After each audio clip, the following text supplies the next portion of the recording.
Welcome back to another episode of the Power of Progression podcast. I cannot wait to introduce my guest to you guys today.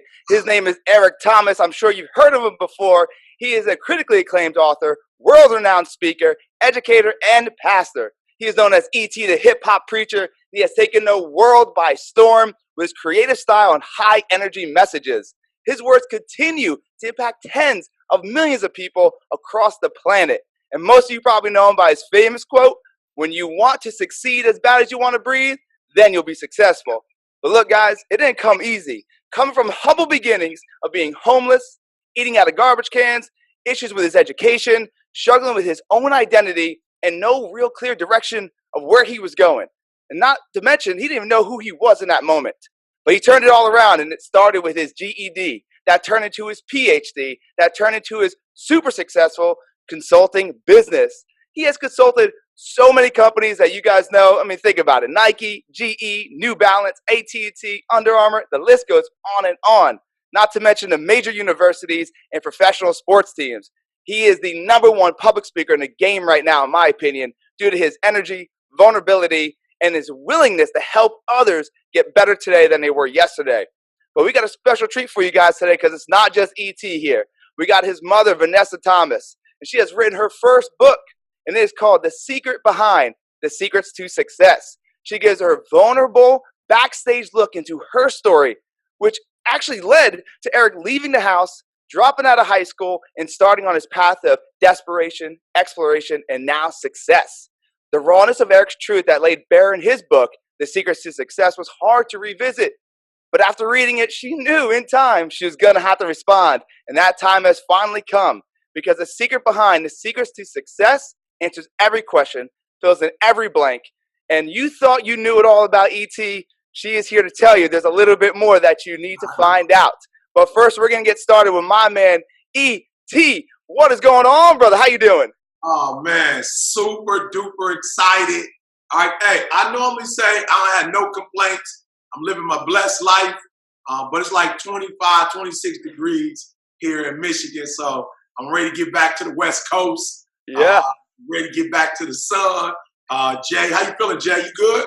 I'm doing good, brother. I'm killing it over here in Dallas. Look, I'm telling you, man, I'm from Jersey, and you know, you get some cold days over there, you're used to it. But Dallas hits you with the cold, it's a whole nother level. It is. A whole nother level, man. Hey, what a lot of people don't know about Dallas is at the right time in the winter, it could snow. A lot of people don't know that. Yeah, and it's bone chilling. It's bone chilling. So I appreciate you jumping on here today. You know, you and I had met up over at a conference where you know I saw you speak. As always, you just delivered. So you know, John Marone as a person wants to thank you, E.T., for being you, and not, like I said earlier, not for the accolades, just for being E, man. Just for that person who you are. And I cannot wait for you to deliver the value I know you're going to deliver to my audience today. And people listen to this, turn it up, get your pens ready, get your paper ready, because it is time to get better today than you were yesterday with some bombs of value. So let's get this thing kicked off, man. For those that don't understand who you are or don't really know the story, let's just kind of go back, man. Let's talk about growing up. Like, who was E.T. before he was homeless, right? Yeah, man. You know, if you want to talk before I was homeless, I'm like, you know, any other kid, bro. I was real good, you know, in track and field. Wanted to play football. You know, that was my thing. I wasn't really a school kid. I didn't necessarily, you know, get excited about taking tests, writing papers, you know, all of that. But I did like sports. I liked acting a lot, believe it or not, in school, a little speaking. Spelling bees was probably the only thing I could kind of get into. I wasn't great at it, but I liked the competition. You know, never really played basketball or anything like that. Played a little baseball. So just a normal kid, man, growing up in the deep. You know, when I was growing up in Detroit, it wasn't what it is now. The car industry was booming. Ford, GM, and Chrysler. You had Motown, you know, Berry Gordy, you know, downtown. The Pistons was winning. We had Michigan Wolverines basketball, football was doing their thing. So it was a phenomenal time. Unfortunately, drugs came in the city in the mid '80s. Mid '80s, late '80s. But hip hop did come out. It was just a real fun time, man. Real. Probably, my mom will be on later, so she'll probably tell you I had a little bit more fun than I probably should have. I didn't balance it out, which is why I didn't finish school. But good times, man. Good times, man. Real good times. Like we talked earlier, I had some struggles, but I'll be honest with you.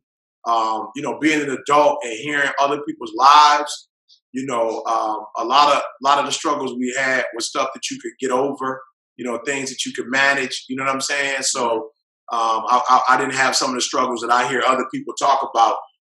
But took those little small struggles. Sometimes when you're young, man, and make it more than what it is. And that got me in trouble. But childhood, man, definitely Detroit was a great place. Grew up. Everybody always hears 8 Mile, the movie 8 Mile, which is really it's symbolic for a divider between, blacks and whites at that time, the rich and poor. So if you lived on one side of 8 Mile, that was more working class, whatever. You lived on the other side, on one side of 8 Mile was the people who worked the plant, and on the other side was the managers, the owners, the bosses. You know what I'm saying? Real divided. Yeah, of course. But I literally grew up on 8 Mile Road, so 8 Mile on the west side of Detroit, 8 Mile in like Lasser, Greenfield, Evergreen. So, but yeah, man, great times in Detroit. Originally from Chicago. So my mom and I would go back and forth to Chicago, spend some summers, with my cousins, my aunts. And Chicago was another Midwest place that was booming and house music. Somebody turned my son on to house music the other day in Chicago. So great times in Chicago with my cousins, man. And so, yeah, man, just overall, childhood was straight. It's just that young adult teenage life is kind of where things started to unravel for me. But, we were able to pick the pieces back up and make it happen, bro. Yeah, man. And obviously super successful now. And like you said, I mean, growing up, it wasn't like, it was extremely bad for you. But I know there are some things that really made that shift for you to take one turn or the other. Look, Absolutely. Life is nothing but the sum of the choices we make, right? Like I made some bad choices and I ended up in some bad places as well as you did. So let's kind of go back there to where, like, eating out of garbage cans, homeless. How did that come out of work? The good times in Detroit and having your mother around. Like, how did you start getting into that side of the struggle? I guess you could say. Yeah, well, for me, man, I think I was, I know I was 12 when, I first called my mom about something that I thought, was a secret. I wasn't really sure. And when I think about before then, it's so crazy, it's like, how you can have these thoughts and, these demons or whatever, but when you're young, you're able to manage it. Like, it is what it is. Like, you don't really focus on it too heavy. But once you become a teenager, man, just teenage years is something crazy. And when I became a teenager, I went from kind of just having it on my mind to like it almost started to consume me, if that makes sense. And I had a conversation with my mom and she was like, your father that's raising you isn't your biological father. So like I said, it wasn't not necessarily like sexual abuse or, physical abuse. But I guess for me, when you're young, man, you see your parents, especially my mom, like you see them as perfect almost, and now that I'm a parent, I realize that's not true. But when you were a kid, your parents like superheroes, if you will. My mom's like a superhero, And so when my mom told me what she told me, and she didn't tell me up front, I think it devastated me just because it's like, as kids, we lie, but your parents, they don't lie. You know what I'm saying? Like, your parents ain't gonna never keep nothing from me like that. So I think for me, like when my mom told me, it wasn't something that happened afterwards. Like, she told me the truth. So it wasn't necessarily something that happened after that, but it was really the way I understood it. You know what I'm saying? Like, for me, instead of just being like, oh, okay, well, why? I never really asked, like, why did you do it? I just like, oh, okay, like, I made her an enemy after that. You know what I'm saying? Like, I almost made like, you didn't tell me the truth. You can't be trusted. I can't trust you. And then, you got other people in your ear. And, as an adult, that happens. But you a kid, you got people in your ear. Oh, this, that. Oh, if I was you, I would. And if I was, And I think for my father who was raising me at the time, when I found out he wasn't my biological father, I already had a rebellious, I want to do what I want to do when I want to do it streak anyway. But at that point, I was kind of like, oh, okay, well, if you're not my father, then you're not my father. Like, you know what I'm saying? Like in my spirit, it wasn't where I was like, oh, well, he did these things and he did that. Like, I didn't see it in a positive. I was just like, yo, you ain't my father. You can't tell me what to do. You know what I'm saying? Like, don't touch me. Don't reprimand me. Don't whatever. And I kind of just had like that, rebellious spirit on me. And of course, my parents like, yo, we can't tolerate that. You know what I'm saying? It's like, yo, you can't walk around the house with this attitude. You can't go to school and not do what you're supposed to do. And for me, it's like, well, you can't tell me what to do. And eventually the punishments, the being reprimanded, the being disciplined, I was like, yo, I don't got to take this. You know what I'm saying? Like, yo, I don't have to deal with this. So that's why I was homeless, like flat out. Like if you read the book, I was kind of like, when they was like, yo, you're going to get disciplined for eating up all the food. You're going to get disciplined for having your boys over. I was like, ain't nobody about to touch me. Flat out. Ain't nobody about to touch me. Like flat out. I don't care what I did wrong. Like send me to my room. But I'm not about to be disciplined. I'm 16 years old. Hey, you know how when they had a commercial that was stuck double, my man was like, don't try this at home. Yeah. Hey, we moved to the suburbs. So a lot of my homies in the suburbs weren't getting whippings. You know what I'm saying? So I'm like, yo, ain't nobody in the suburbs getting whipped. My boy telling his mom what to do. He cussing his parents out. I'm not necessarily about to cuss nobody out, but you ain't about to put your hands on me. You know what I'm saying? So that was what led up to homeless, man. And it's crazy, man. Like I had such a strong spirit that even when I left the crib and was like, with nowhere to go, it's so funny, man. My son will be like, he'll say something to me like, Dad, I'm like, yo, you ain't about that life, son. I'm like, you say you don't want, but you ain't about that life, son. Like, I was about that life. Like, you say you don't want to listen to me, whatever, but like, you scared to go on your own. I'm like, son, I was about that life.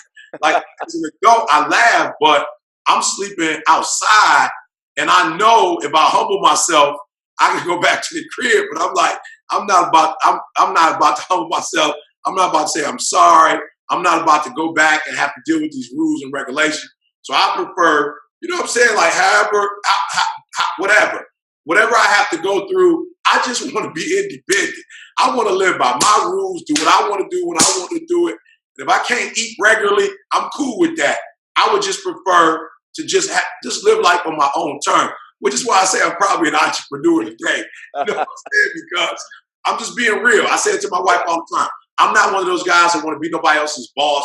I don't want to tell nobody else what to do, but I want to be able to like do what I want to do, when I want to do it, how I want to do it. You know what I'm saying? And do you think, brother, like honestly, looking back at it, you utilized finding out that the guy who raised you wasn't your father. You found that as saying, you know what, I could utilize this to go ahead and say, you know what, now I'm going to rebel even more because it was so deep inside of you. You went ahead and reverse spotlighted and said, well, you know what? I'm going to act this way because you lied to me. But really, E.T. want to act that way because E.T. want to act that way, right? No matter what circumstances. Yeah, as an adult, no questions asked. Because I always say, like, okay, the fact that your mom didn't tell you the truth, you didn't have to go to school and act a fool. But I already didn't like school. So like you said, that was just an excuse to be like, yo, all right, you disappointed me, I'm about to disappoint you. But really, I didn't want to go to school in the first place. You know what I'm saying? I didn't want to listen to nobody's rules in the first place. Mm-hmm. So absolutely, because I always say I could have been like, wow, here's a person that wasn't your biological father who decided to adopt you, give you his last name, he going to work, he taking care of you. Like, it's not a lie. He just treated you as if you was his own. You know what I'm saying? Like, I could have easily went there, but I didn't because, like you said, for whatever reason, I'm not a different person than I was when I was 8 or 12. I channel it differently. Mm. You feel me? I'm still rebellious, meaning that I still don't like to be told what to do by nobody else. But because I don't want to be told what to do, I've got degrees. You know, I work on my craft to try to stay the best in the world. You know, I write books when I don't want to write it. Like, I've become a corporate speaker when that's not something that I wanted to ever do. You understand what I'm saying? I write curriculums now.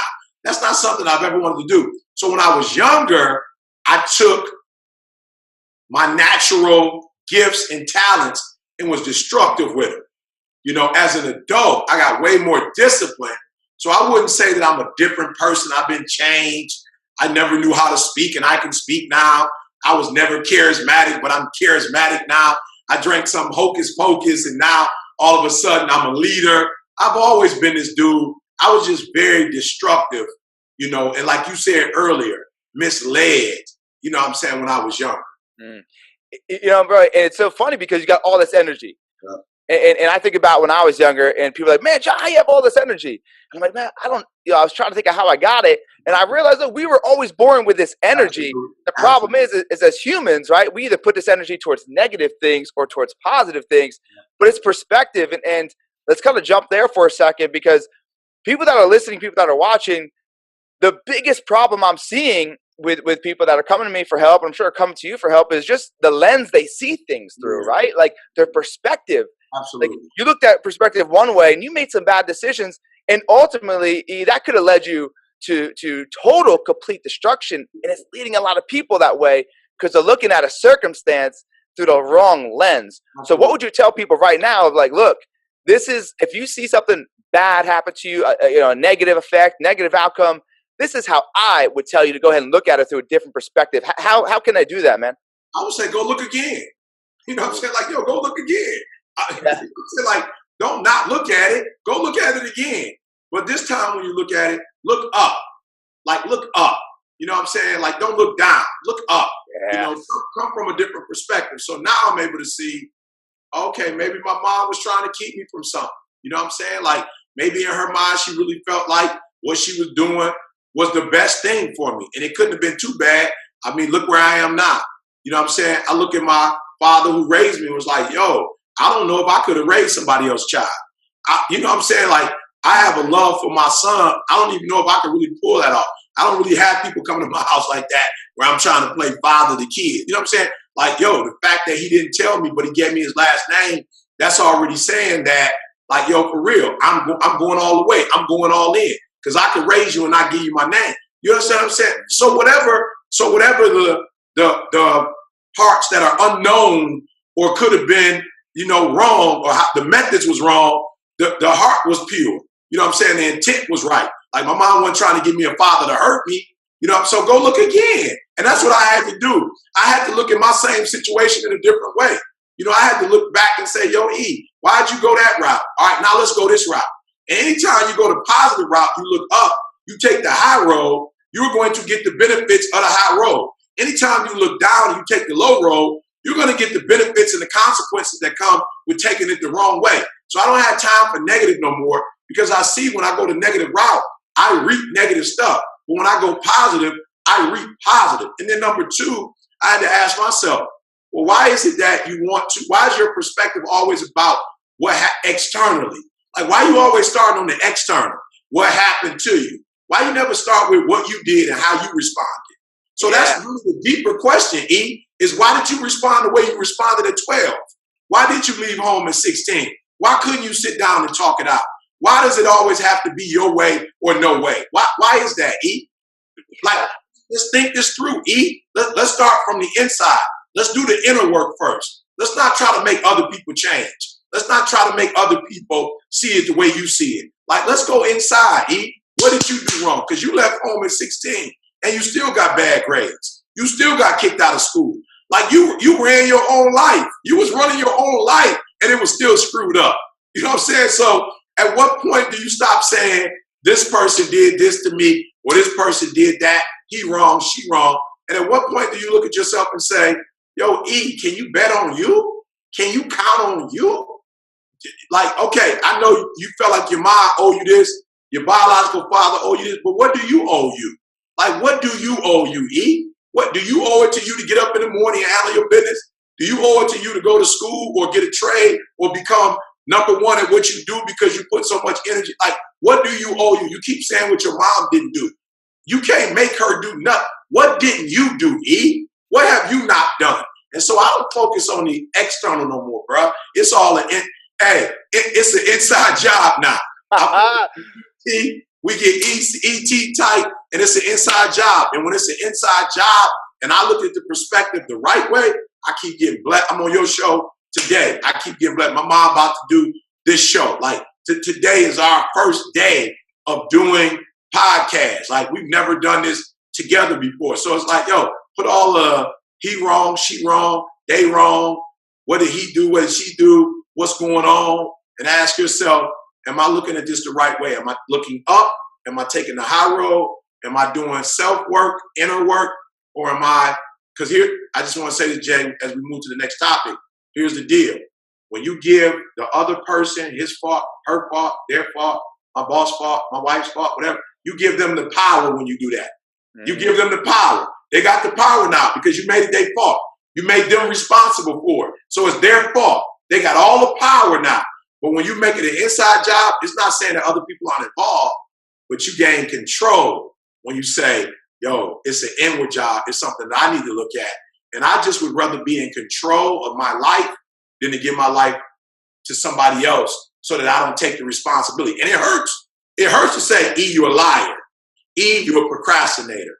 E, you always starting stuff, but you never fix it. E.T., you got some integrity issues. E, you immature. That hurt, bro. It's easy to say, my mom this, my old dude this, my wife this. It's easier.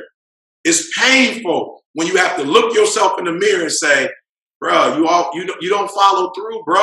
And you're not where you're supposed to be because you don't follow through. That's much harder to do than to point the finger. But when I point the finger, I feel better, but I don't build. When I feel better, but I don't build. It hurts when I take responsibility, but I'm building and I'm getting better every day when I take responsibility. You feel better, but you don't get better, right? Like you feel way better when you're somebody else's fault. Yeah, but you don't get better. Man, I tell you, it's so good because you talk about what I always talk about. Your life, you just kept talking, you kept saying something, and it was questions, man. Like your life is proportionate, your quality of life is proportionate to the quality of questions you ask yourself, right? That whole victim mentality versus victim versus victor. You know, when I was growing up, I always be like, you know, why me? Why did I grow up this way? You know, why this? Why? And always the negative. And you're so right, man. Like we seriously just need to ask ourselves better questions. I started before and I said, you know, life is nothing but the sum of the choices we make. Well, John, right? Like, how do we make better choices? Simple. You just heard it from E.T. Ask better questions. Like, that's simple. Like, and I'm gonna give everybody a little nugget right here. Like, the best question I ask myself every single day is this one thing: does this get me closer to my goals, or does it get me further away? When I'm trying to make a decision, like it's that simple. But he changed the narrative. He looked at it and said, when something negative happens, he asked a better question. So I challenge you guys, and he challenged you guys, ask better questions to get better results. Oh, that's so good, man. That is so good. No questions. So good. Okay, so like let's kind of go back a little bit because you know you fought your way through and you fought through adversity. You fought through all these challenges, and people right now listening, you know, they're probably not homeless, but they're struggling. Like there's adversity, there's friction, there's resistance to what they're trying to accomplish. And in your journey, I know there was tons of that, dude. Like, so how did you get over this resistance and fight through and go from, you know, basically homeless to it started with your GED, which I love how you say that. It started with my GED because look, the biggest bodybuilder in the world started with 5 pounds, right? Like it starts somewhere, but there's so many obstacles in between. How do people overcome these adversities? What's this one thing that they could always rely on to push through the adversities? And bigger thing, man, that limited belief that they're not good enough, they can't do it. What can they be doing? Yeah, so for me, man, it all starts with love. You know, my thing is if your heart is in it, you can't stop a man once his heart is in something. You know, to me, it's when I feel like people quit and give up when their heart ain't in it. Like, I just got to tell you the first thing that come to my mind. So yesterday I was on a prayer call and my mother-in-law was on. And they were asking my mother-in-law about cancer, right? And the doctor sent her home. It was like, yo, it metastasized throughout your body. Like it's in your bones now. There's nothing we could do about it. You probably got about 6 months to live, right? I just believe, though, that my mother-in-law, she was never married. My wife is her only child, right? And I just believe the love that she has for her daughter and her grandkids. Like, she was just like, yo, I just want to see my grandkids finish high school. Now, my son finished high school, finished college. My daughter's about to finish college. But I just remember her not being finished with life, bruh. Like, yo, I'm just being real. Like, the doctor was like, these are professionals, bruh. They've dealt with cancer patients. They like, yo, it's spread through your body. We can't even give you treatment no more. Go home. But her heart was still in it. She still loved her daughter. She still loved her grandkid. She still felt like she had more life to live. And I just feel like when you love something, I started dating my girl. She was like, let's go to college together. You know, let's build a family together. So I'll be real. I never really saw it like hard. I never thought I would make it through homelessness. Now, there were times where I was nervous, you know what I'm saying, because I saw gangs, or I saw, people, who were negative and they were around me. So I always had my guards up, but I never saw myself dying. You know what I'm saying? I never saw myself not being successful. Despite the fact that I was home, I was never like, man, I'm gonna die on these streets. You know what I'm saying? Like, man, I ain't gonna never be successful because I didn't get a degree. I never felt that way. I always felt like, yo, I'm gonna have a good life. Like, I never saw myself being the number one motivational speaker in the world, but my heart was never not in it. And so when people get hit, I don't think it's the hit that hurts them. I think it's when the wind get knocked out of you. When you lose the desire to fight, to me, is when because humans are so strong. So you got one human with cancer that lives, one human that dies. I just think sometimes it's just the fight that some people get hit with certain news and they get the wind knocked out of them. And they're like, yo, I didn't expect this. I didn't think this would happen.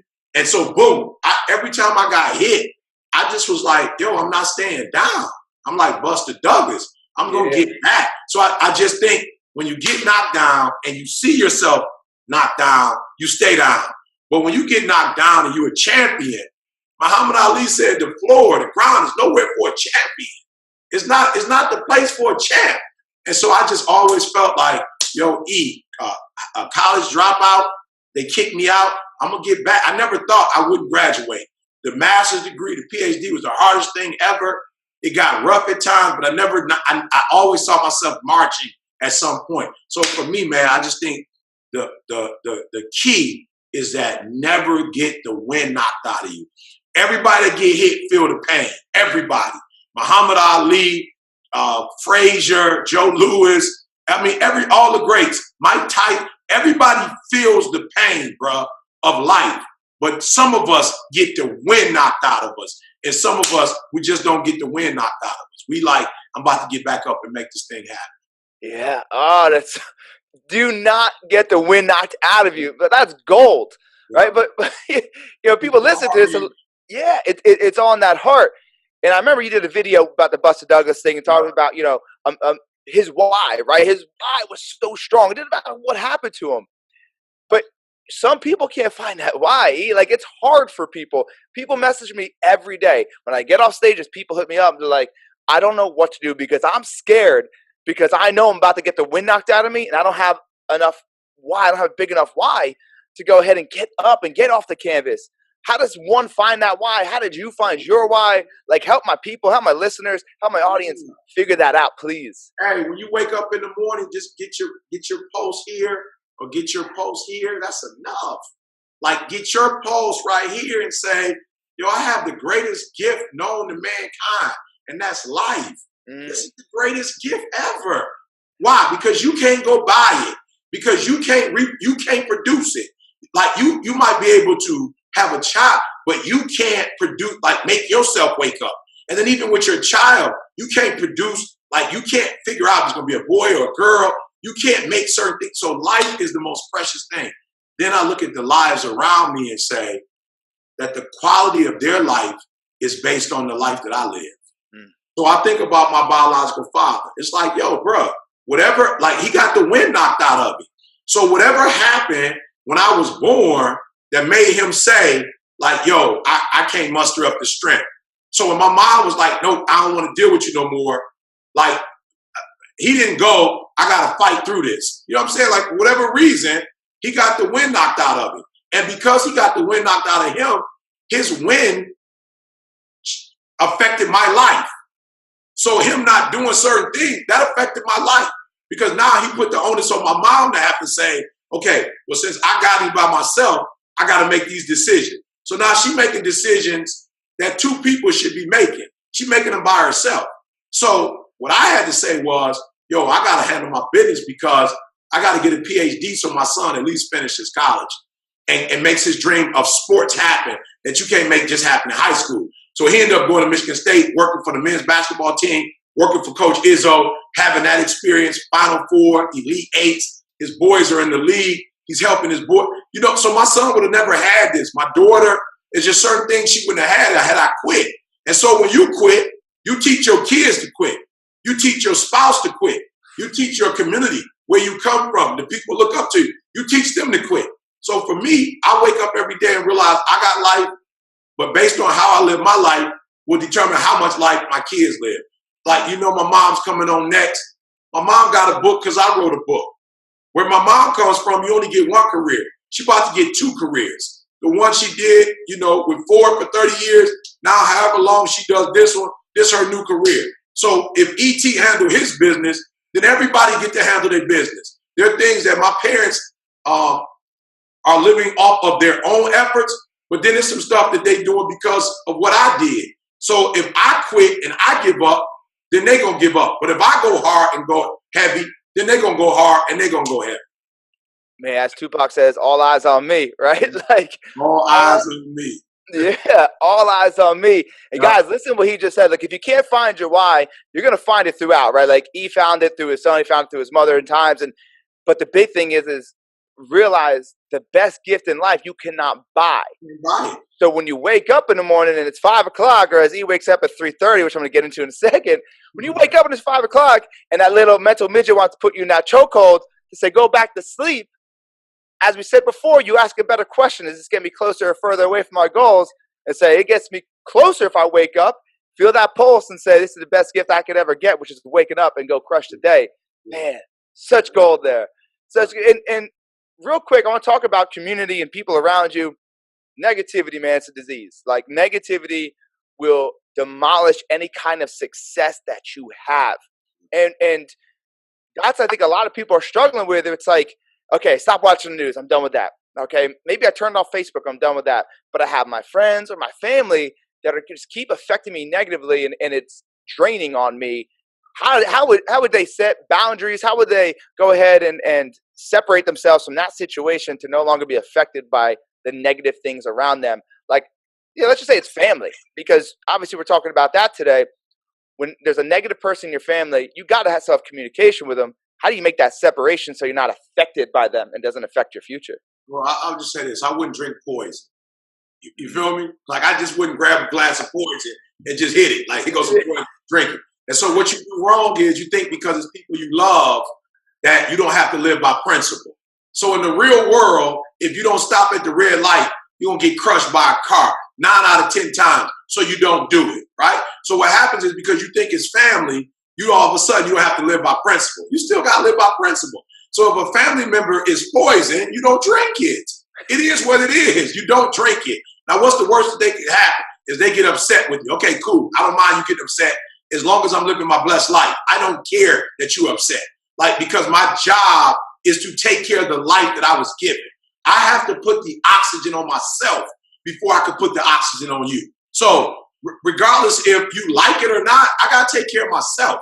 And when I take care of Eric Thomas, I'm able to take care of the people around me more effectively. So I wouldn't drink poison. I would not stop at a red light. So what most of you are doing wrong is that you are living your relationships on feelings and not on principles. Relationships are meant to live on principle. And then as the relationship is developing, you give it your emotion. But you don't have to talk to somebody for 5 hours just because that's your sibling if it's negative. If it's negative, like, you could pray and ask that it won't be negative, but as long as it's negative and they coming at you in a negative way, it's like, yo, I'm not mad at you. If that's how you want to act, you have the right to act however you want to act. But I have the right to consume what I want to consume. And all I want to consume I'm 48 years old. I don't have a whole bunch. Like my daughter said, you halfway dead, Dad. I'm probably less than that. I'm not even probably halfway dead, right? If I make it to 50, 100, she's right. I'm halfway dead. But even if I make it to 50, I don't have the use of my limbs like I do now. I don't have the use of my mind like I do now. I won't be as sharp as 100 as I am now. My immune system won't be what it is now. You understand what I'm saying? So for me, I'm not going to consume negativity because I don't have that long to live. Now, if you want to be negative, that's your choice. But I want to be positive. So I may not get to choose where I was born. I might not get to choose who my family is. There's some things that I don't have a choice, that I was born a male. I don't get to choose my height, whatever. But I sure do get to choose who comes in my environment, who doesn't. I make that choice. That's a choice I get to make. And you don't have to approve of it. You feel me? Like, you don't have to approve of what I bring into my world. But I have to make sure that it's healthy, because if I drink poison, I die. If I drink fruits, vegetables, I live. Oh, man, I love it. I love it. Guys, look, stop drinking the poison. And you mentioned something. I just love it. Will Smith talks about it too. Like, it's what you're born into, right? Your circumstances, like, it's not your fault, guys. Like, you got a negative family, it ain't your fault. You got, some shit that happened to you that went wrong. It's not your fault, but it's your damn responsibility to change it. That's right. And it's better now than later, and I truly understand where that comes from, because it's hard to separate the negative with the family. But you're right, man. Like, it's principle. Like, it is principle. You got to look at the future. I truly think that, we become a product of our environment that we talked about, but also I always talk about, show me your rituals, I'll show you your future.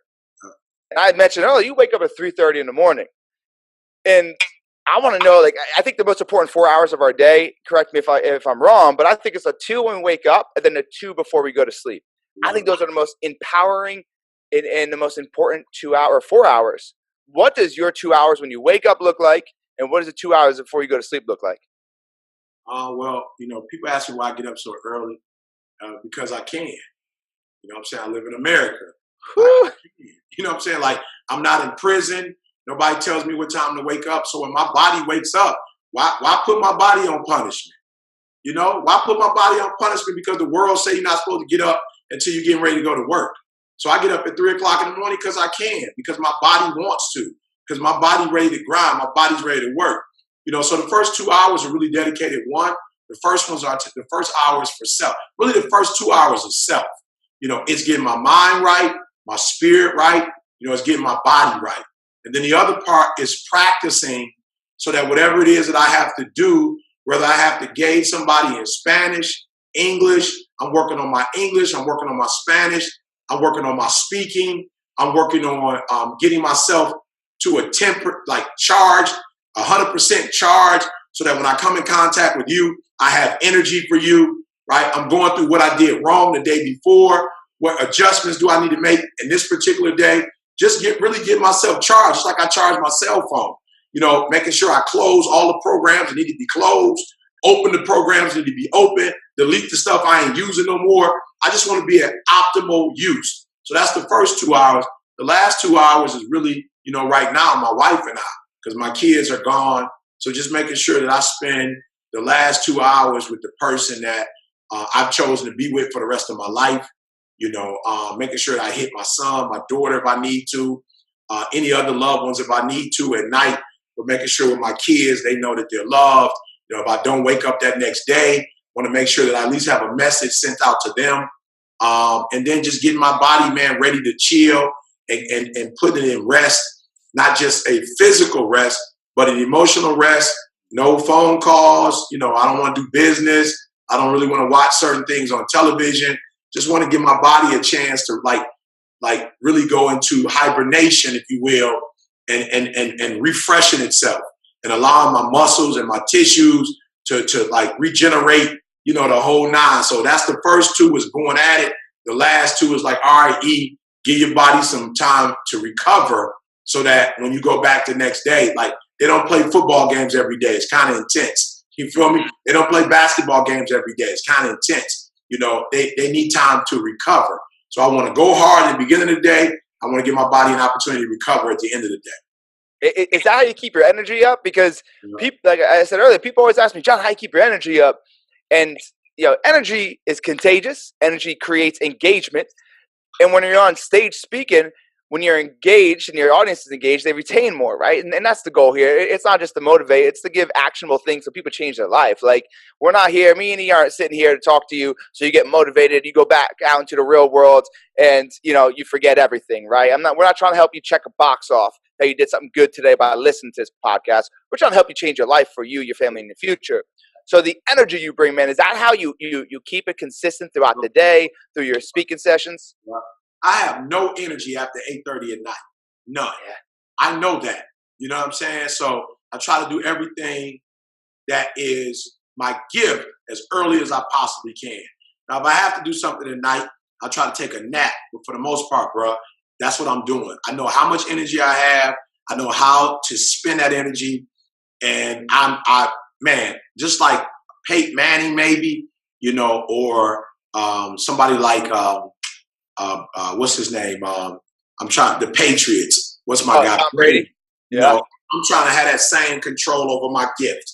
I'm trying to call the plays, run audibles if I need to run audibles, but I have to manage my day because I want to manage my gift, because my gift is going to make room for me. My gift is the thing that's going to allow me to eat. It's going to allow me to, I wouldn't have known you, Jay, without speaking. We both speak. We both happen to be in Vegas together, same time. So my gift is allowing me to meet people. My gift is allowing me to feed my family. So I got to make sure, like Brady and Manning, I control this gift, man. Shotgun sometimes. Sometimes I sometimes I got to run. Sometimes I pass. Sometimes I hand off. I got to manage this thing, man. And a lot of us aren't managing our lives. We're just letting it go. We're just letting society run it. And that's not the most effective way to do it. No, and I love what you talk about. You have so much energy in the day. So you're super intentional with your day. Do you use a calendar? Like, do you live and die by your calendar? No calendar. No? I'm just kind of like, I just go, bro. I just go. Yeah. I'm saying? The most out of the day. I do have an administrative assistant who manages my calendar and tells me where I'm supposed to be. So she owns your calendar. Sierra over there owns your calendar, right? She owns my calendar. I'm more, and I just got that kind of recently, but I'm a feel dude, so I feel stuff out. I woke up this morning, hit my boy like, yo, I'm ready to come to the detention center. I've been on the move a lot, been gone. I'm home. I feel very energetic. I feel alive. I'm ready to come into this prison, talk to these young people, and get these people on another level. So I kind of feel it out and, use my day that way. Yeah. Complete pulse on your surroundings. That's huge, man. That's and my huge. wife owns a large part of the calendar as well. So. Yeah. And you mentioned something, man, about a six-figure husband, right? Like, I want to become a six-figure husband, six-figure father. What do you do? And I'm going to bring your mom in too for this in a second. But what do you do, like, to you're a feeling type of guy? So are you intentional with being a six-figure husband? Or are you just like, look, I am just present in the moment? I try to wake up every day and kind of sense their needs. I'll know when my wife needs rest. I'll know when she wants to go to the mall. It was funny. We were driving to my mom's this morning, which is probably about an hour and 15-minute drive. And in the beginning, like, we had worship, we did our little testimonies. And then I could tell at some point, it was like, okay, even though she wants to talk, you're talking too much. You know what I'm saying? Like, I could just sense it. Like, she was like, I could tell her response was kind of like, I was like, all right, don't say nothing. So I think for about 30 minutes, I didn't say anything. And then she asked me a question and I answered the question. So just kind of waking up, sensing what do they need, what don't they need. Like my daughter, I could tell it's been about 3 days. I need to reach out to her. My son, he probably needs me a little bit more. Like we talk pretty much every day. We might miss a day, but I could tell he called me the other day, was like, Dad, you're not talking. So I was like, oh, okay. He wants to talk. So this isn't one of those quick get on and off. He's like, Dad, what you doing? I can tell you occupied. And I was like, oh, no, I'm good, son. And kind of, even though I did want to do something else, I kind of was like, yo, you got an opportunity to talk to your son. He may not be alive tomorrow. You need to take advantage of that. So I have a, generalization of what they need, what they don't need every day. And then that day, I kind of fill it out. So today, I have some stuff to do. And I know my wife didn't want to be on a podcast, didn't want to, do that whole nine. So she went to the TJ Maxx right up the street, the Marshalls. She's doing her thing. Me and Mom gonna get it in, and make history together, and create some content for the world. So just try to fill it out. But like I said, I do know some things that they like, they want. My wife wants to at least eat once a day together. My daughter likes to come home for the weekend and spend time. So yeah, man, it's a balance of knowing what they want every day, executing, and in the moment of the day, knowing what they want and trying to execute. And I don't execute all the time, but I try to bat, at least 900. I figure if I bat 900, my wife's not gonna find another batter that's batting 900. So I should, you know what I'm saying? She's not rid of a dude that's batting 900. No, definitely not. The thing is, though, guys, we gotta listen to, pay attention to. He's intentional with his present moment and keeps a pulse on things.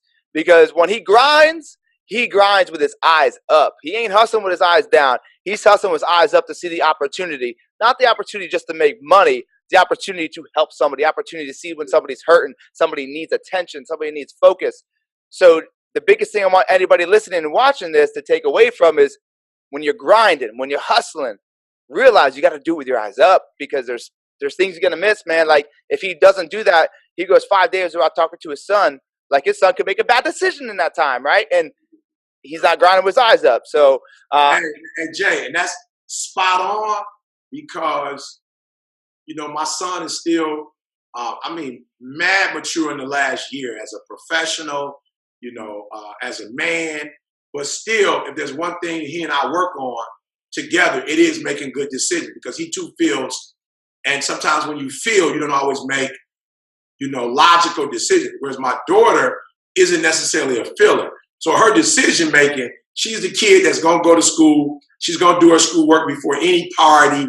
You know what I'm saying? Like she just focused, So when I talk to him, that is what we're working on. Is making sure that if he makes a decision, he's phenomenal at whatever he does. But he has to make sure that he is locked and loaded on the mind and the logic and not always the heart. So what you said is spot on. And I have to know that. And I have to know how he needs me. And my daughter needs me differently. So I can't give her the same attention and same focus that I give my son. I have to give her what she needs. And hers is more, I just need to know that my daddy loves me. I just need that affirmation from my dad. You know what I'm saying? I just need that my father has resources. I just need you to connect me to the resources, Dad. I'm going to handle my business once I get them. So absolutely paying attention and making your movements based on measurement and not just making your moves on the moment, if you will. It's like, measure it, know what the numbers are saying, feel the pulse like you said, let it feed you the information, and then you make your decisions based on that information that you're getting.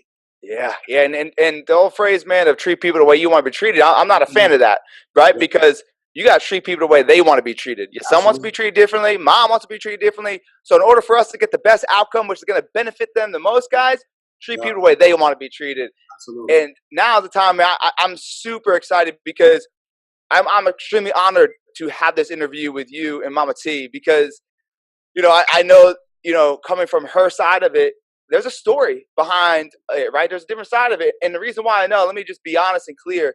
When my mother and my father hear me talk and they talk about the addiction we've been through and we talk about all these things, they're always like, but what about my side, right? What about my side?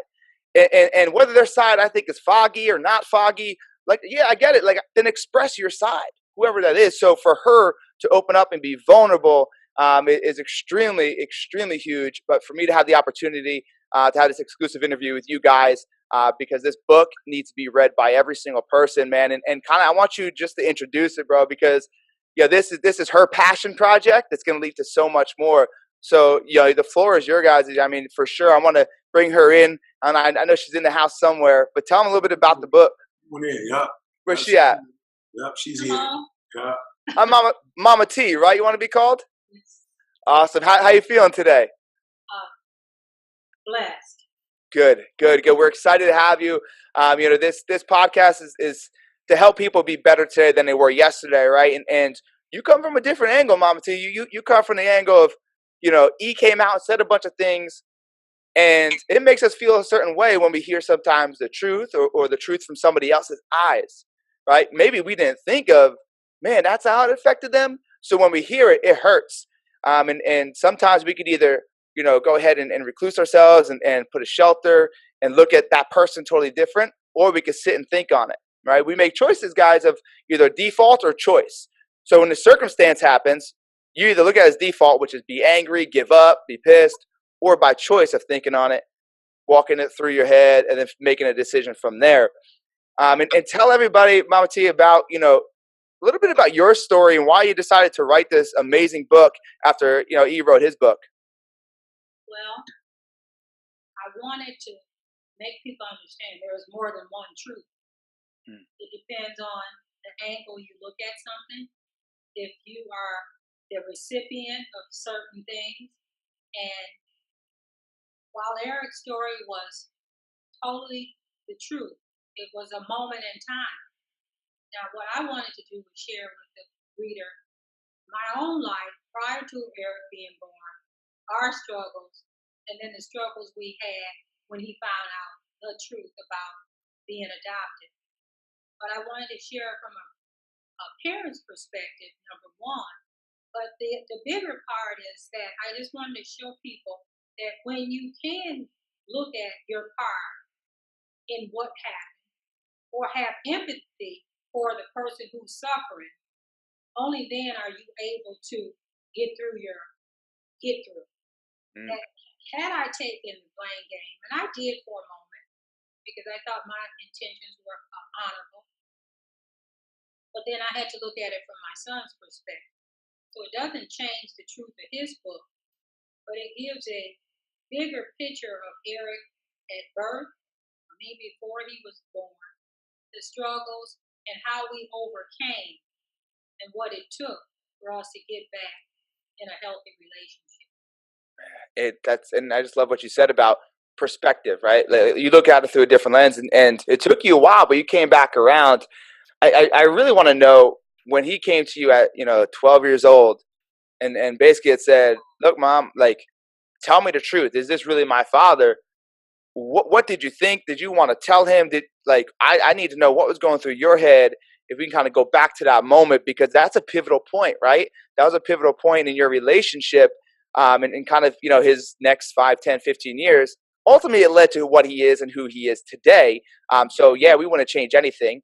But tell me what was going through your head.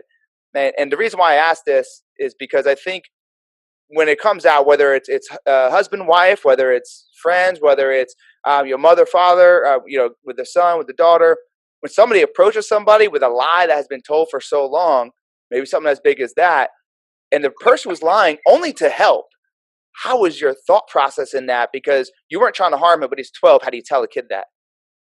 Well, what I realized is that the secret that I had been holding, people were divulging. So I was shocked and disappointed. And because they took the opportunity for me to share. Now, but moreover, I was actually at work when he called.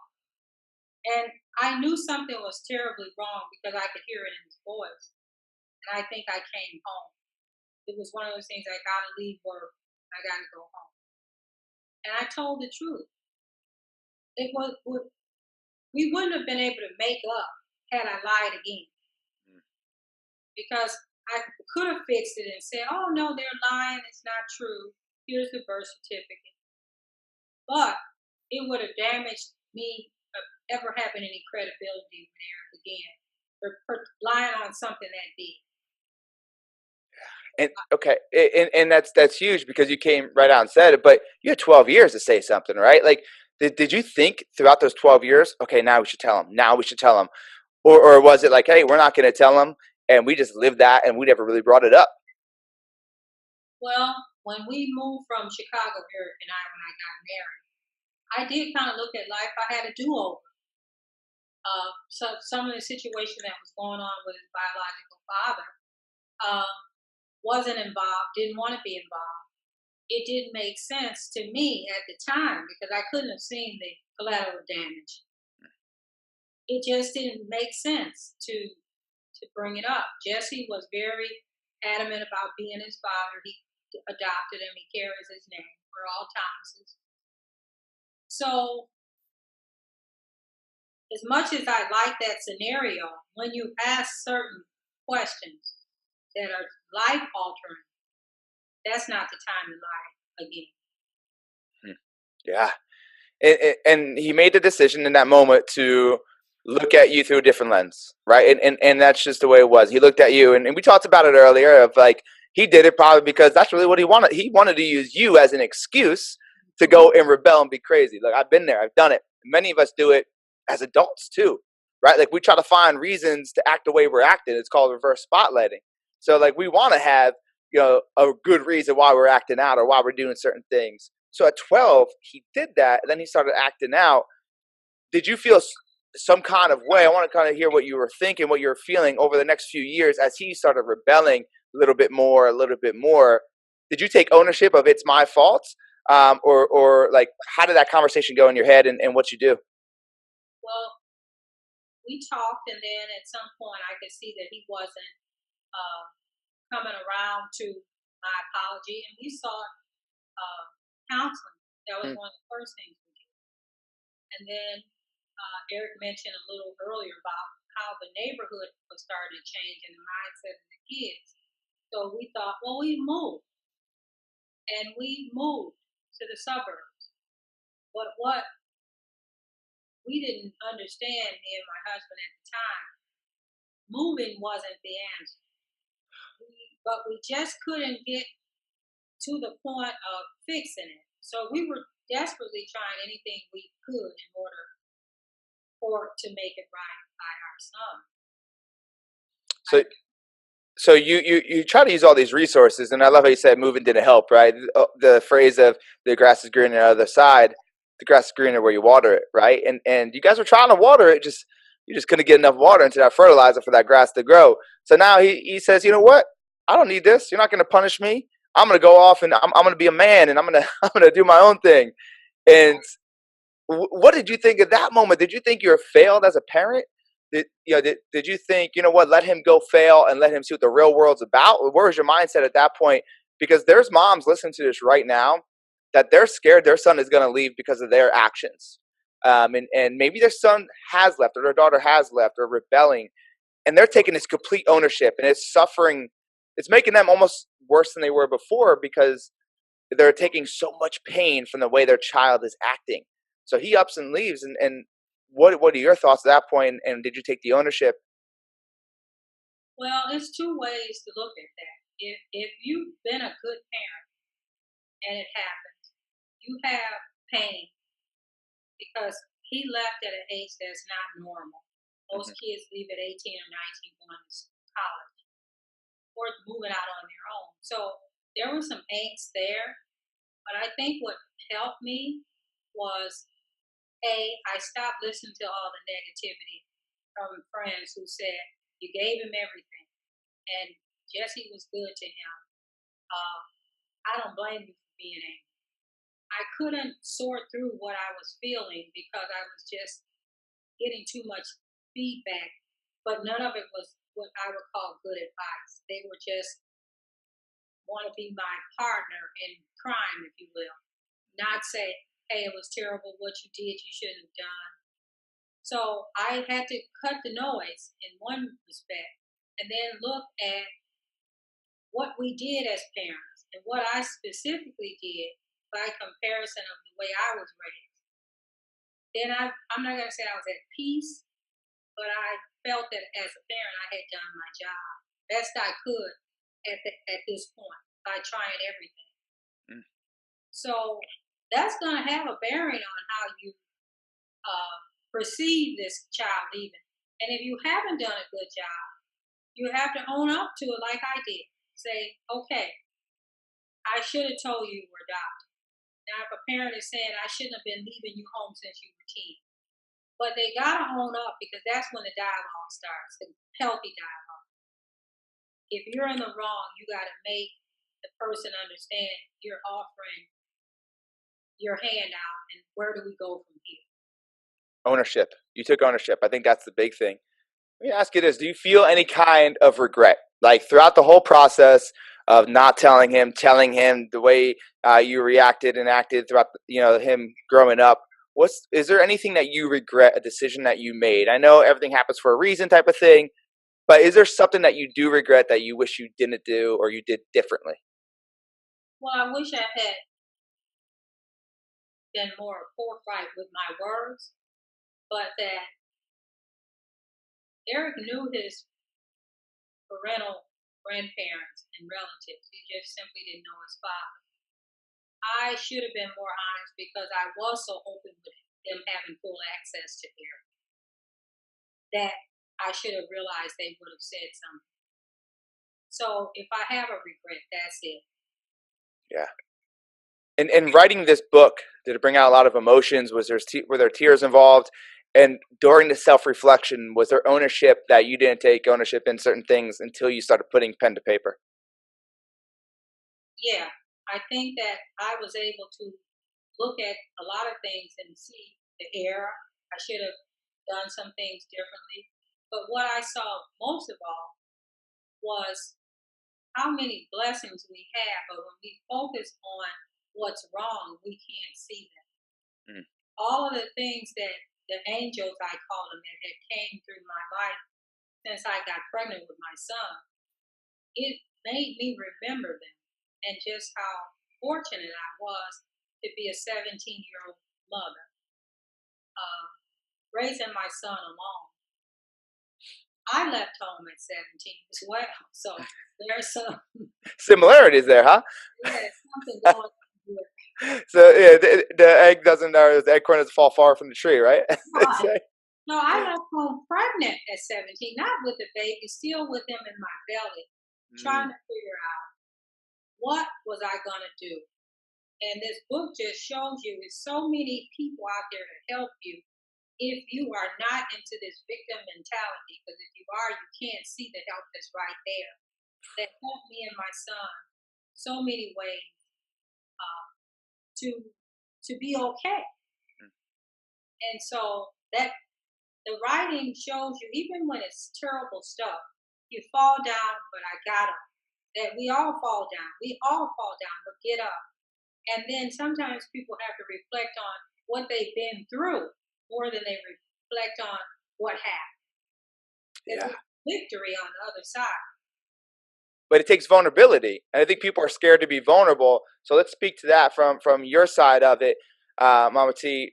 How did you say, I'm going to be vulnerable? I'm going to open up the floodgates of all these emotions.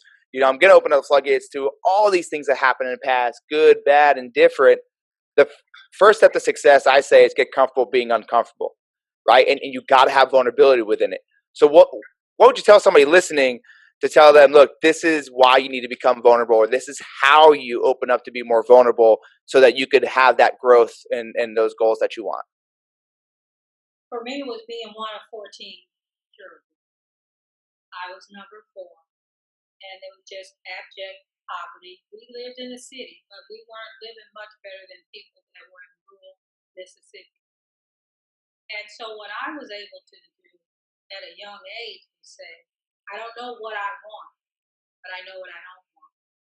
So I had to be vulnerable because if I wasn't to take chances, I knew I'd end up on welfare with a bunch of kids in a dead-end relationship. And I had nowhere to go but up. Mm. And I chose to go up. Chances. That's huge, because I think people are scared to take chances, but without them, you'll never know. And what do you want? What's the one thing you want people to get out of this book? If they could read this whole book from front to back, if there's one main thing, it'll hit everybody differently. We know this, but what's like one main thing that you hope somebody walks away with after reading this vulnerable book about the other side of it? Well, it's two really main things, and that's secrets. That there's a difference between private and personal and secret. Secrets are terrible and very self-destructive to a point that you can't even imagine the fallout.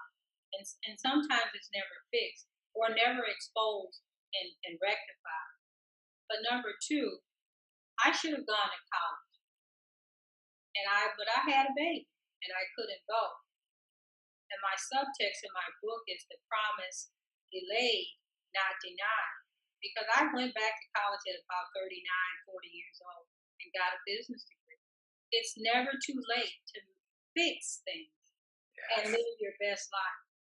Yes, never too late. So guys, you guys who are listening to this are like, that limited belief, I'm too old, or it's too late to fix that relationship, or it's too late to own up to things I've done. Like, this is a prime example right here. We have two phenomenal people who, for many, many years, I mean, had a very shaky, if any relationship. But it took ownership from E and Mama T to in her own right, and that's what really brought them together. And I think that's huge. Now, we talked in the beginning about in the intro saying there's some things that you thought you knew it all, but you don't. What's one thing that is in that book that people don't know about your story that you want to come out and tell everybody right now? What's the one big thing that you're thinking of? Well, I'll say for me, I think the biggest thing is I didn't know my mom had a life. Mm-hmm. You know what I'm saying? Like, I didn't know she had a life. I always thought she was a parent. I always thought she was an adult. I always thought she was, whatever superhero figure I had in my head, whatever it was. I didn't know she had a life, and, when you find out somebody has a life, because for real, you think, you think the only life they have is the life with you, and there's a life that they had before that life. You know what I'm saying? And when you realize somebody has a life, it's like, wow, you didn't really know my grandfather until, you were at 10, 11, whatever, 12. That's the same thing that happened to me. And I know how I felt not having my biological father in my life. You know what I'm saying? I was homeless. And again, homelessness is not what you think. Like, I'm not, you know what I'm saying? It's not about being in an abandoned building as much as it's the person that you love the most, you disconnected from that person. For whatever reason, like, y'all ain't tight like that. You know what I'm saying? Like, you disconnected. So people think, oh, eating out of trash cans, that wasn't the hardest part. For me, the hardest part is the person that you closest to, you're not communicating with them, or they got an attitude with you, you got an attitude with them, y'all ain't on one accord. You know what I'm saying? That's bigger than anything. Or they disappointed in you, you disappointed in them. You know what I'm saying? That's huge. Thanksgiving coming around, Christmas coming around, y'all ain't really talking like that. So for me, it was like, whoa, you got a life too? So I could see why, because I couldn't see why you would do this to me, or you would let this happen to me. But now I realized before it was a me, you got to look out for you. You got to take care of you. So yeah, you didn't have this, or you didn't have that. So of course and then you had it worse than me because you had 13 other siblings. You know what I'm saying? And you lived in poverty. I never lived in poverty and had 13, even though I might have, lived in poverty from 16 or whatever. That's different though. It's like I wasn't necessarily, that wasn't my experience. That's something that I chose. And so it was on my terms that I wasn't eating like that. I know I could have came back to the crib and ate 3 times a day if I wanted to. So I think that was the biggest thing for me. It's like, whoa, you had a life? I never knew you had a life. You know what I'm saying? And now that I know you have a life, you can't make my life first. You have a life, and that life impacted why you did what you did. And you did do stuff to survive. Like, you had to survive. So you had to cut him off so that you could move on with your life. And that's the collateral damage. You know what I'm saying? But it is what it is. It's not like it was intentional, deliberate, whatever. So I think that was a big piece for me. And I hope that every young person who's living, or adult or a teenager that's living, is like, yo, you don't live in a vacuum. Your parents are not, you know what I'm saying? They got a past. They've had things that have hurt them or helped them or whatever. So I think that was the biggest aha moment, for me. I never really thought about your life. I was just thinking about my life and how your life impacted my life. Yeah, and it goes back to what you said earlier about looking at others and giving them the control, right? I mean, you're looking at her in a different way. And that's crazy. I didn't know that both of you guys didn't really realize who your father was until when I was the same age. You guys left almost the same age. And that's pretty remarkable how, sometimes we manifest things without realizing it. And whether, it happened because we're thinking we don't want it to happen, and then it happens, or whatever the case is. But that's I didn't know that. That's insane. It's pretty incredible. And you know what? Somebody's standing up right now, and it's both of you guys saying no longer will our family name be known as this. We're changing the legacy. And it only happened because you two came back together and united many years after. So what about you, Mama T? What's one thing that you that's in this book that maybe people don't know about E or just about the situation? Well, most people assume that Eric's adopted father was abusive to him because of the intro. But it was a moment of time, and they take more out of it than it is, and hence thought that I was a weak woman who allowed, because I had found a mate, to be a bad father to my son. But what they're going to find out in the book, just what a loving family and how much we did together until this secret imploded everything. But it was a great life. But nonetheless, the secret kept it from being fulfilled in a way that it could have been had I been honest. That's huge. Okay, and now I want to ask a question that I think everybody wants to know. I want to know, what is the hardest part about being Eric Thomas, the hip hop preacher's mom, today? So we talked about the past. We the book's going to come out. It's going to be a bestseller. I want to tell everybody where they can find it. But what is the hardest part right now, besides it being stubborn and we get that whole part of it? What's the hardest part of being E.T., the hip hop preacher's mom? Just having the ability to be close to him, because he is so popular. He's never home. And that is probably what I miss the most. And when I work with him, I had to interact with him a lot more because we had our weekly meetings and everything. I mean, we're doing so great that I miss that we don't have time to be together. And what's the easiest part? Just being so proud of him, In the book, it talks about just being villainized, being a single mom, curses, and all the people that just think you're nothing. And that some of those people from our distant past are like shocked to see how well he's done and how well I've done because they had counted us out. So, I mean, it's arrogant or prideful, but I'm so happy that he made a liar and that the two of us made a liar of those projections that people had set on us. Yes, proving them wrong, guys. Proving them wrong. So how would one, you're proud of them, but you're also like, dude, give me a call. Right. So, and I think a lot of times people are looking at their kids or looking at people they love, and they're like, yeah, I'm proud of them, but we don't have that relationship anymore. So they kind of start feeling a little resentment or whatever goes to their mind emotion wise. How do you level that out of being proud of them, but not feeling like, resentment or whatever it might be of, annoyed or pissed at him for not calling and not being as engaged as you want him to be? Well, in the beginning, when we travel together, I might be with him on, not vacation, but we do vacation together. I would always remove myself from the situation because he's got so many fans and admirers. But then I was talking to him one day. I said, I don't want to bother you because I know you're just assailed on all sides. And he said, Mom, don't do that. If you call me and I cannot talk, I'll tell you. But don't back up thinking that you are worrying me. And it took some effort for me to be proactive to do that because I was being sensitive to him.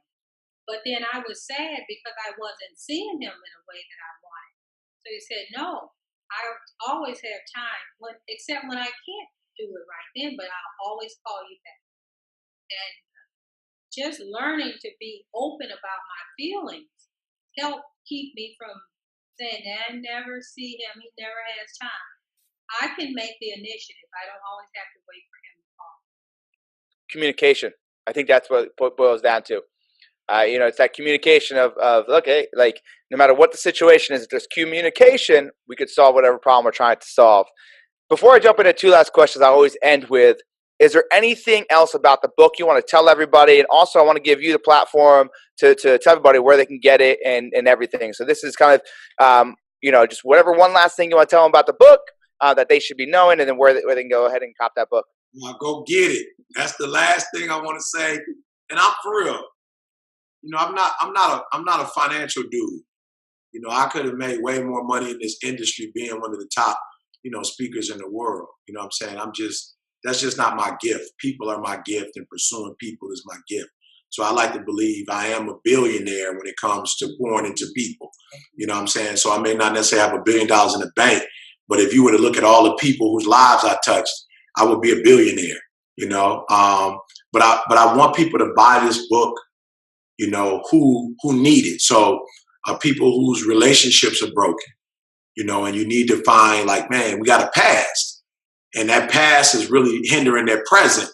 Like I need some insight on that. Or people who have not had the greatest start and have allowed some of the, I don't know what you call it, like hiccups of life maybe, to derail them, from their dreams and goals. I want to tell them they need to get it. And then after you get it, if you haven't read, you see at the bottom of my book, The Secret to Success. If you haven't read that, after you read this, get that, so that you can put the pieces together. And then just, I think, lastly, for those who need to be inspired for legacy, I wrote a book. It is not often that, a person writes a book and then the person in the previous, history writes the book, so my mom and her lineage wrote the book. I wrote the book, and I'm hoping that my daughter, will write a book, you know what I'm saying? And you'll have, my son, myself, my daughter, my mom, who are penning this so that generations to come, one, we will continue to write about our legacy. And then two, other families will see that they have a legacy and they need to be about that legacy. I think a lot of people don't realize when they give up, they killed the legacy, and the legacy is bigger than you and I.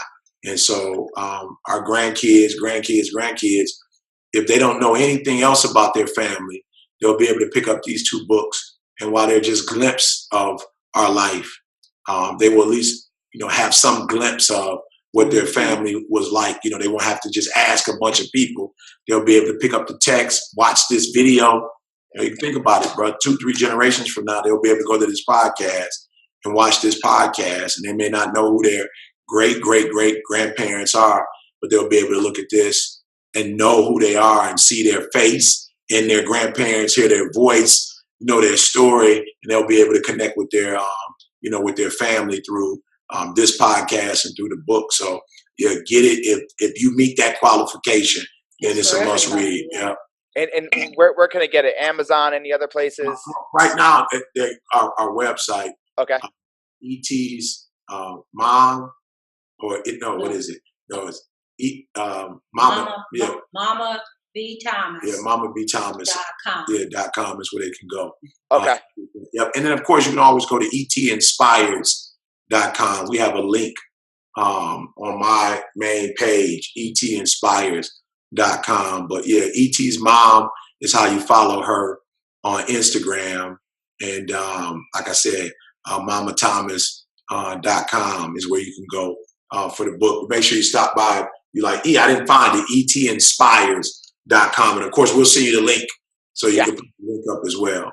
Yeah, absolutely. What I love about this book, guys, the whole concept of it, I don't think it's ever been done. Like, I love movies, and the most popular movies are like when you have the same scene going on, but you're seeing it through different characters' eyes, right? Crash, I think, was another one that was really big, where it's like this one movie about this one scene, but it's all these different characters you see through their eyes. And I just think it's remarkable that you guys are putting this out there, and the story between it. So I appreciate you guys so much for writing the book. And we're not human beings, we're human becomings. And by you guys writing this book, you guys are becoming the ultimate version of yourself. You're revealing a new version of you just by ownership through words. What I want to do is do a little bit of word play right now. So Mama T and ET, we're going to do something. I'm going to say one word, and I want you to tell me first thing that comes to your mind. It could be an object, it could be a sentence, a word. So I'm going to give you guys 5 words, and I want you, we'll go with Mama first, then we'll go E, you're next, all right? So the first words, whatever comes to your mind, all right? Is the first word for both of us, or you're going to give me a different word? I want to see how you both react to it. So whatever comes to your mind, keep it. Don't change it. Keep it, all right? All right, you ready, Mama T? Vulnerability. Weak. What was that? Weak. Weak. Vulnerability. My story, my style. Yeah. Yes. Success. Happy family. Yeah. Success. Legacy. Like happy family, but it continues from generation to generation. Legacy. Generational. Failure. Not possible. Failure. Success. Yeah. Success. This one's interesting. So this one's interesting. Let's see how you guys react to this one. Hustle. Grind. Hustle. E.T. The definition of E.T. All right. Last but not least, progress. Continuous improvement.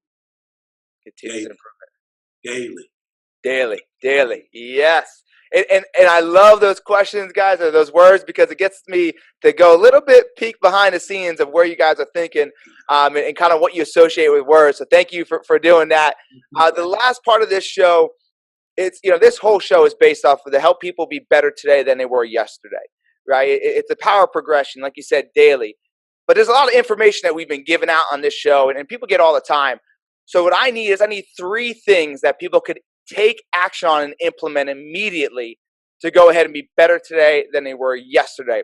So it could be any realm, right? So 3 things that as soon as they're done with this podcast, they could implement, whether it's daily, one time, they could be better today than they were yesterday. Mama T, I'm going to let you go first. If you could go ahead and tell me 3 things. And guys, if you haven't already been writing down notes, if you have, flipped a page, because we're about to have another page full of notes, 3 things that people could take action on to be better today than they were yesterday in any equity of life. Open-minded. Develop habits, daily habits. Open-minded, growth habits. Have a loving spirit. What's the last one? Loving spirit. A loving spirit. Yes. Loving spirit is something I think people miss out on. And it goes back to that judging people, right? And I think we judge other people and we judge ourselves way too much. So I appreciate that, especially the last one.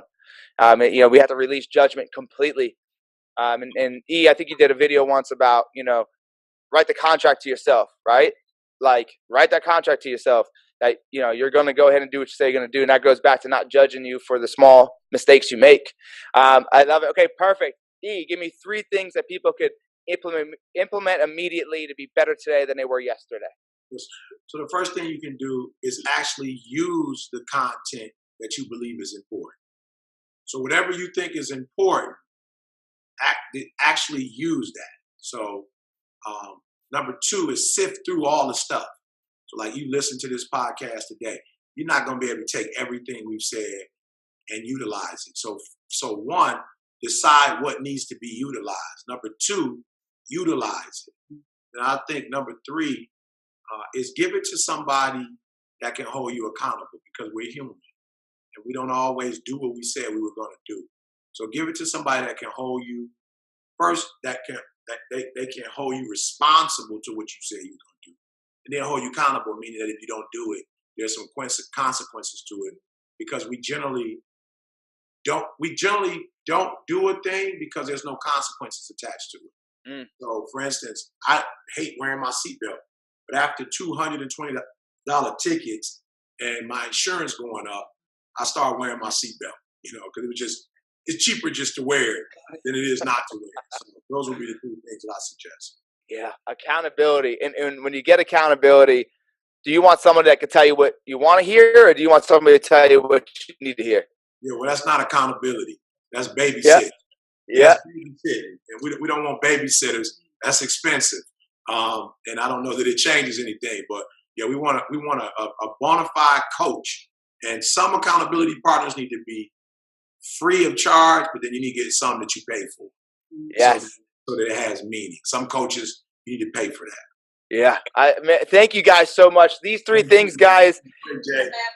Look, you guys have dropped tons of value from both sides of the spectrum. I tell everybody, we tell them where they can get the book. And we talk about ET Inspires, but where else can they find you, and what do you guys have coming up so that you can let them know? So December 3rd, Ignite the Dream. myself and Inky, but Mom will be in New York selling the book. All right, so she's going to be signing autographs. She likes to, it's in the family to talk. So not only will she be signing a book, but if you want to talk for 15, 20 minutes, I'm like, yo, Ma, you're not going to sell no books. You got just one person sitting there for 15 minutes. You can get down the line. You know what I'm saying? So just get their book and move on. I'm actually, I'm looking at this here, and I'm going to send it to you. But it's momathomas.com is where you can get the book. Okay, yeah, text it to me too. Momathomas.com. So just MAMATHOMAS.com. I'll send it to you. She got a smooth little, what do they call this, banner. It's a nice looking banner here. I'll get it sent over to you. But again, momathomas.com. But we'll both be there. And then look out for the new year. I'm going to have her do some coaching.